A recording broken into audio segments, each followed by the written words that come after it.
সাহিত্য একাডেমি যুব শিল্প হামিটি গণেশ মারান্ডি সাউ কুপুলি রপড় কুকলি রেদ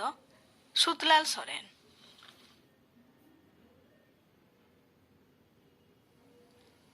तिहिं रेन पेड़ा नुआ हिस रे तिहिं आकाशवाणी कोलकाता केंद्र रेना निया सांताड़ी आखड़ा रे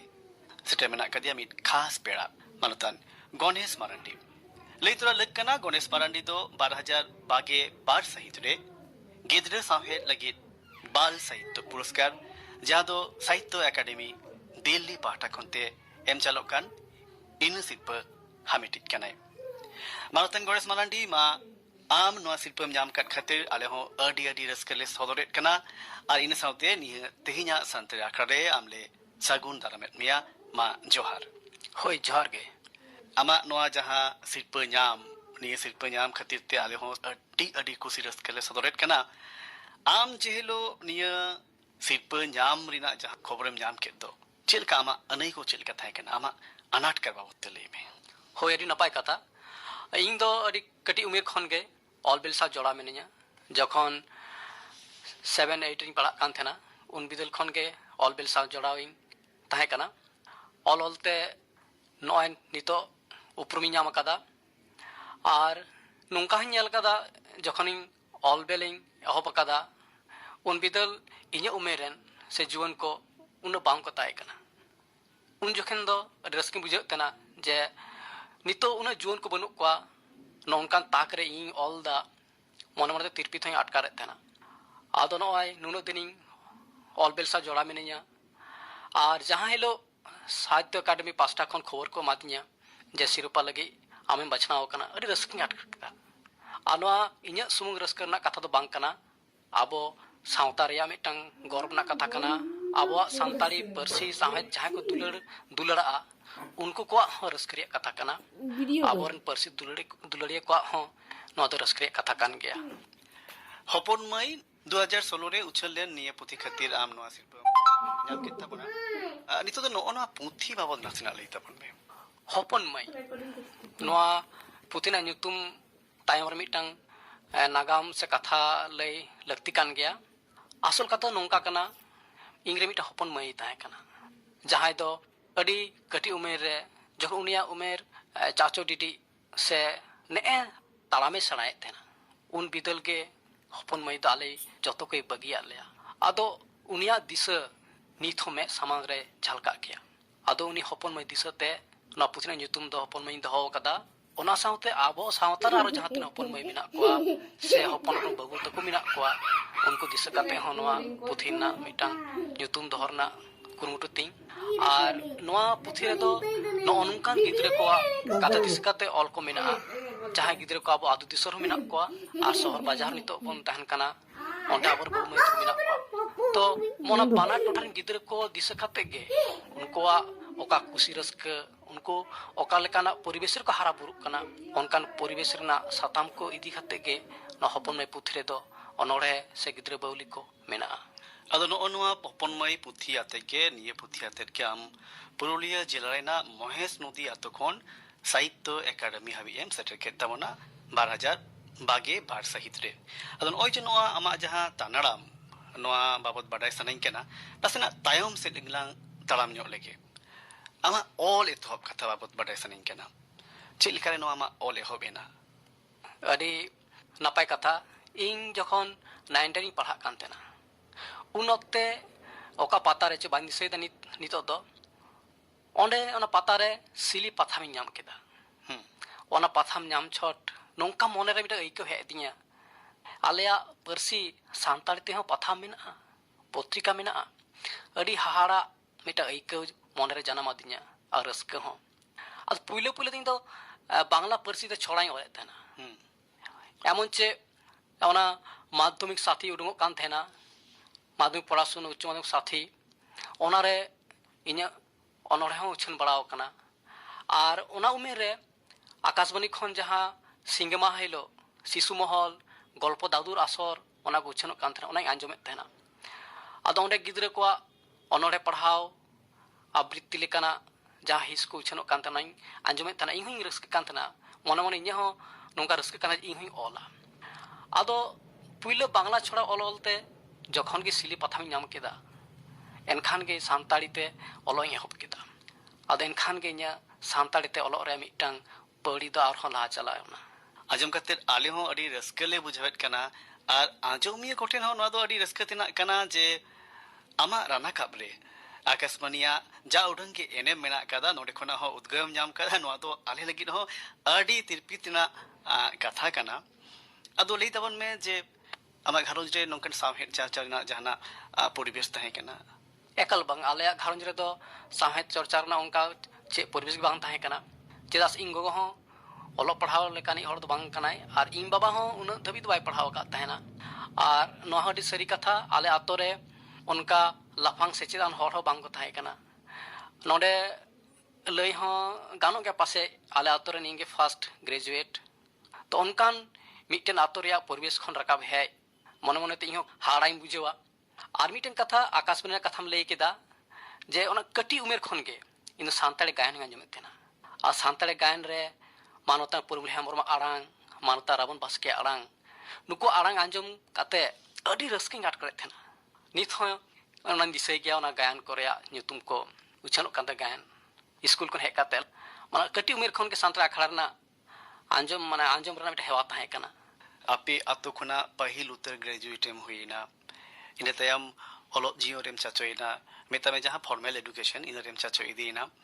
अदो आमा नोआ संगीन डहार जहां डहार एम पारम अगु का दो निरे ऑल बे लगिते असोकायते ओकोय कोठेन उद्गव दम जाम के तबना उद्गव दो उनका मेन लेखा दो पुइले से बाको ताहे कना पुइले दो अपनार परसी दुलर के इnya ऑल रे मिटांग स्कूरे एमादिन थेना जे इnya परसी तिंग ऑला नोआ रस्क और जखन के तायम बिदल सानताड़ी पाथाम पढ़ाविंग एहब केदा उन बिदल सिली पाथाव ने ससपड़ाई मानवता कोलंदा मांडी सा उपरुम हुईना उनी अडी उस्कुरिंग कान थेना बाबू ऑल में नोनका मेन काते उनिया उस्कुर ओना तायम मानवतम तेत्रे पाथाम ने ससपड़ाई मानवतान महादेव हांसदा उन्हीं अड़ी उस्कुर का दिया उनकिना ᱧᱩᱛᱩᱢ दो लेते लग कना अड़ी उस्कुर ᱧᱟᱢ कदिया आरो मिना कोआ लेते दो बांग उचित उनका आयमा मिना को तबना बोरन जहां कोआ लई चाचू तालाते ऑल बेल रे अड़ी उस्कुर ᱧाम कदा गणेश नोडे लई तबन में आम जेनो एम ऑल इट कान आमा सावहेद चर्चा नोआ तायम रे आमा जोस दो चित कना अडी आयमा ओनोली को अडी आयमा लेकना जोस तेन तकवा अडी आयमा होड़ा तेलागे मिदोआ अडी आयमा होड़ा तेलागे आर मिन होड़ सला बांग मिदोआ आमा जोस चित ताहे कना जोस तो नोंका कना मिटेन ओनलियो जोस तो नोआ पुइले कानतया इnya ओनागे जे इnya मोने रेना कथा सोनोदर इन जहां नेलेदा इnya चड़िया को रे ची घटा कना अडी लेकाना मे समार घटा कना ओना दिकते इnya ची अनैकौतिंग ओना ऑल सदर इnya ऑल तलाते ओना हो अपनारा जनाम परसी तलाते अपनारा अनैकौ ऑल साव सावते अपनारा जनाम परसी चर्चा हुयुक कना पुइले द अपनारा अनैकौ ऑल सदर नोआ मिटांग जोस कना ओना साव सावते अपनार परसी आर सावत हाराबुरु हो मिटांग जोस कना चेदा से ऑल इदि लिखान के ओना दो आबो परसी सावत रना गे मिटांग मार्शल डहार तैयारोआ आमा सावहेद चर्चा से बेंगेल लिखाना असोकायते नेल नामगो आजे ओनोढ़े के अड़ी बड़तीन चर्चाओ कड़ा इन सावते जीवन सावहेद पाथम सासापड़ाव कमी निये को सलाह जपड़ाव मेना कमिया अदो नो निये को कमी साव सावते गिद्र सावहेद लगी भेगार ते मिटेन चर्चा नोआ दो चे लेकर आमा मोने रही इना होय नोआ अडी नापाय कुकली इन दो जतो लेकाना गी ओला कटी कहनी ऑल बड़ाव कदा मेनखान पाथाम रे बांग उछेन कना ओना खातिर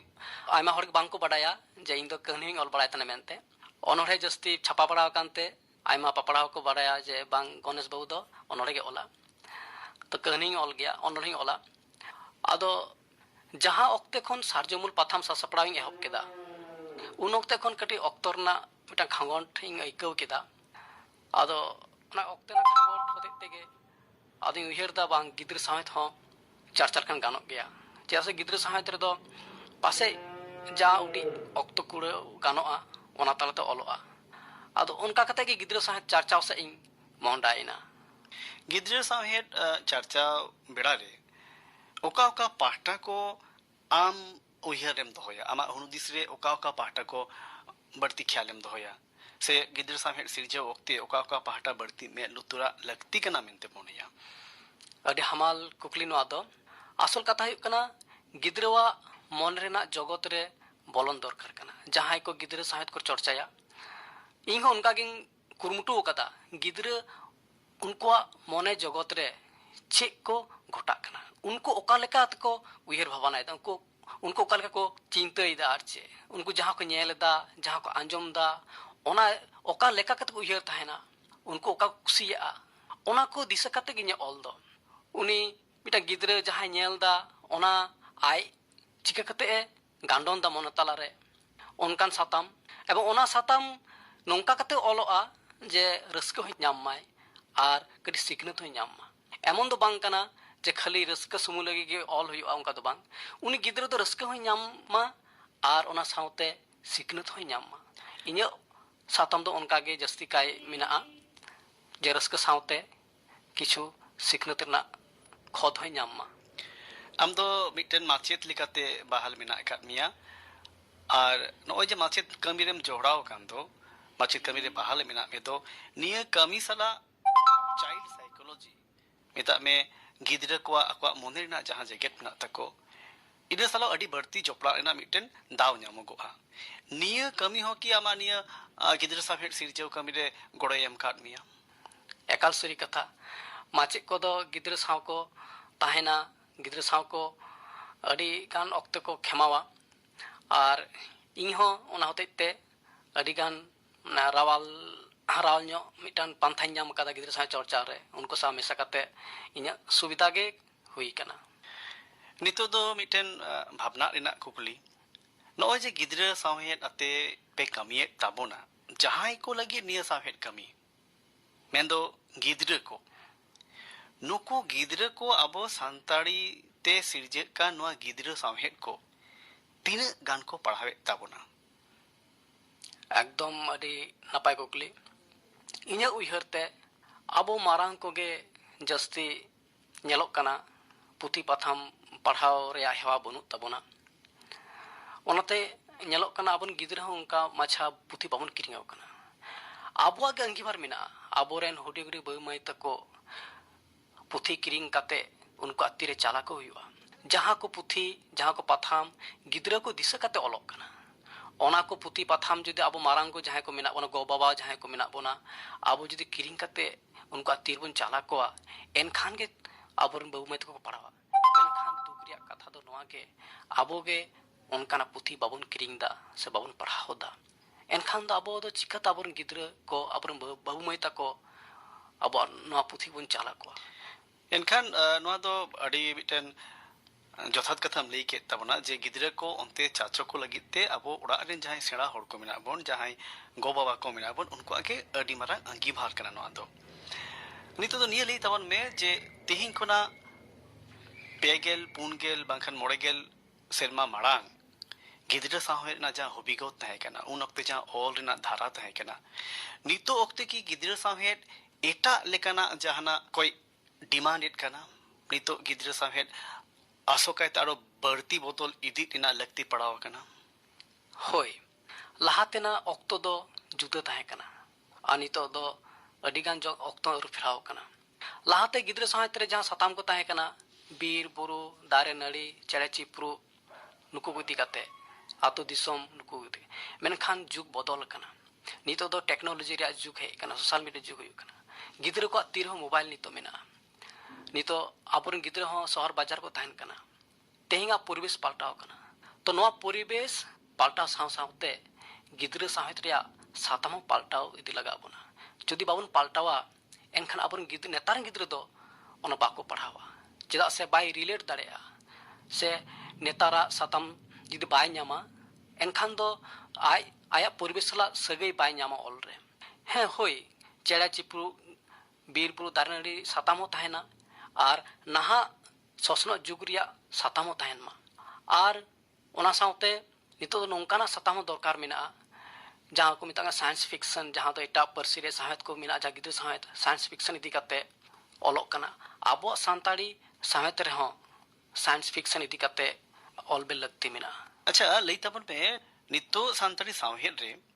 गिद्र साहेब ओकालका चर्चा खाना चेक लेकम नेलेदा नितो दो गिद्र साहित्य चर्चा लगी हो आबरन ओनले को संगे वकना नोदे रस्करे कथा अथन गिद्र को लगी अनोढ़े हुडिंग कहानी ऑलोक कना मेनखान गिद्र को लगी पाथाम दोन का बांग उछनोक कान तबना इने दिसते लाहाते गिद्र को लगी पाथाम उछनोक कान थेना जेलेका बीरभूम जिला खन मुलुक चांदो ओना लाहा उछनोक कान थेना चाचो और मिटन गिद्र को लगी पाथाम उछनोक कान थेना दुर्गापुर खन पोहा ᱧᱩᱛᱩᱢ ᱛᱮ मेनखान नित ऑक्ते ओना को पाथाम दो थुकुम कना और नितो मिटन सुमुंगे गिद्र लगी पाथाम उछनोक कना कुल्ही दुड़ी ओना दो अब पुरुलिया जिला खन ओना कुल्ही दुड़ी पाथाम रेन ससप्राय दो हुयुक कना मानोतान हरलाल मुर्मू और नित हो छापाई दी कान गया और हो गिद्र को लगी पाथाम उछन बर्ती लेन खान और हो नपाय को गिद्र समेत हारापुर को ताबोना नोआगे इन्या हो मिटन कुकमु कना और नितो दो गिद्र को लगी पुथी अडी जस्ती छापाक कान ताबोना इन्या मेनते दो गिद्र समेत हो नितो दो नपाय डहार मेना आमेंतिंग मनेदा आसो अबुन अबवा गिदिर साविन ओ बै बैते आरो चितान खन चितान उतर थोकरे चलाआ निया आस दो कतिगे तेहnya galmau do node gelang muchedet kana ar manutan Gores Marandi tehi node santari akhra rem setelen khatir ar ama dis hudis ama samhet sirjen babutem galmarau ket khatir adi sarhaw saute gun manau johar होय इन pasta खनो अडी गुण मनाव जोहार तेहिं रिनी पेड़ा नुआ हिसरे साहित्य academy जुब शिल्प हामेटी गणेश मारांडी साव कुपुली रपड़ पे आजम के ताबोना कुकली रदय ताहेगाना सुतलाल सोरेन।